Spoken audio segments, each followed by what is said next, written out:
శ్రీనివాస్ గారు ఇప్పుడు తాజాగా గరికపాటి నరసింహారావు గారి మీద పడ్డారేంటి? ఏంటి రీజన్? పడ్డామంటే మాకు ఈ రాష్ట్రం అంటే మక్కువ అండి. ఆంధ్రప్రదేశ్కి ఇప్పుడే చాలా అన్యాయం జరుగుతుంది.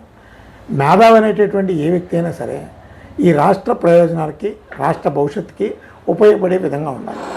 వాళ్ళు ఇప్పుడు కొంతమంది రాజకీయ ప్రయోజనాలు కావచ్చు, లేదంటే మితిమీరినటువంటి విశ్వాసం కావచ్చు. నాకు గరికపాటి నరసింహారావు గారు అంటే మంచి గౌరవం, ఎందుకంటే ఆయన ఒక గొప్ప పండితుడు.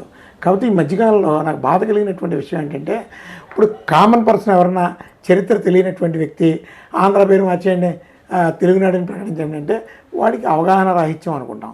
గరికపాటి వారు మహాపండితుడు. ఆయన పద్మవిభూషణం ఏదో తీసుకున్నటువంటి వ్యక్తి. ఆయన మొత్తం మీద జాతీయ అవార్డు కూడా ఉంది ఆయనకి. ప్రెసిడెంట్ దగ్గర నుంచి, ఇండియన్ ప్రెసిడెంట్ దగ్గర నుంచి తీసుకున్నారు. ఆ స్థాయిలో ఉంటూ ఆయన ఆంధ్రప్రదేశ్ పేరు తీసేయండి, ఎవరో తమిళనాడు వాళ్ళని చూడండి, కర్ణాటక వాళ్ళని చూడండి, వాళ్ళని చూసి మనం వాతలు పెట్టుకుందాం, తెలుగునాడుగా ప్రకటించండి అని ఈజీగా అనేసాడు. వాస్తవానికి ఏంటంటే ఆంధ్ర అనే పదం ఈరోజు కాదు, రామాయణ మహాభారతాల కంటే ముందు నుంచి ఉంది. నాలాంటి వాడు గరికపాటి వారికి చెప్పే స్థాయి కూడా కాదు నాది. అది ఉందా లేదన్నది చారిత్రక అంశాలు, చారిత్రక ఘట్టాలు పరిశీలించమనండి.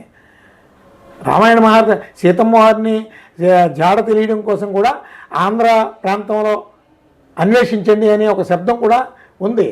ఆంధ్ర అనే పదానికి ఎంతో ప్రాముఖ్యత ఉంది. దైవ సంకల్పంతో ఆవిర్భవించినటువంటి, పురుడు పోసుకున్నటువంటి వర్డ్ అది. 12వ శతాబ్దానికి ముందు అసలు తెలుగు అనే పదం లేదు. కానీ తెలుగుని మనం గౌరవించాలి. ఆంధ్ర పదం అంటే ఒక భాష, జాతి, అలాగే సమాజం, సంస్కృతి ఇవన్నీ కలిసినటువంటిది ఆంధ్ర. అలాంటి గొప్ప ఒక పదం ఈ ఆంధ్ర భారతదేశంలోని ఏ రాష్ట్రానికి లేదు. అది ఆంధ్రప్రదేశ్లో ఉంది అంటే ప్రతి ఆంధ్రుడు జన్మలో ఆనందపడాలి. ఇంత గొప్ప దైవాక్షరాలతో లిఖింపబడినటువంటి ఈ పుణ్య రాష్ట్రంలో నేను పుట్టానా అని ప్రతి ఆంధ్రుడు ఎంతో గర్వంగా ఫీల్ అవ్వాల్సినటువంటిది.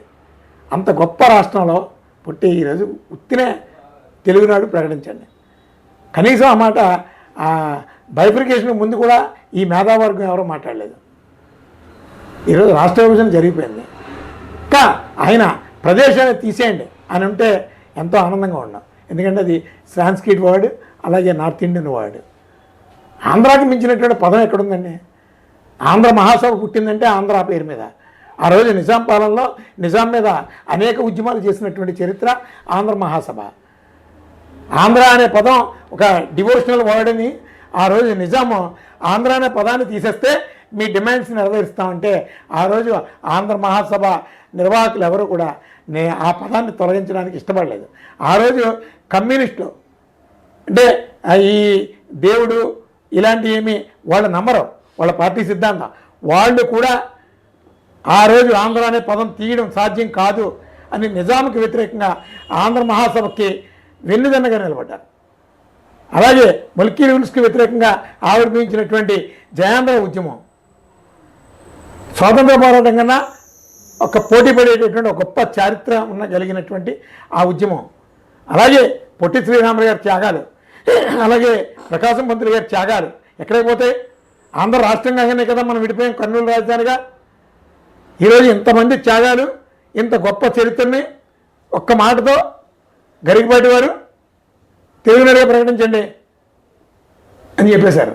అది ఒక ఆంధ్రుడిగా నేను బాధపడి, మీరు కాస్త దాన్ని ఉపసంహరించుకోండి అని నా స్థాయిలో నేను తెలియజేయడం జరిగిందండి.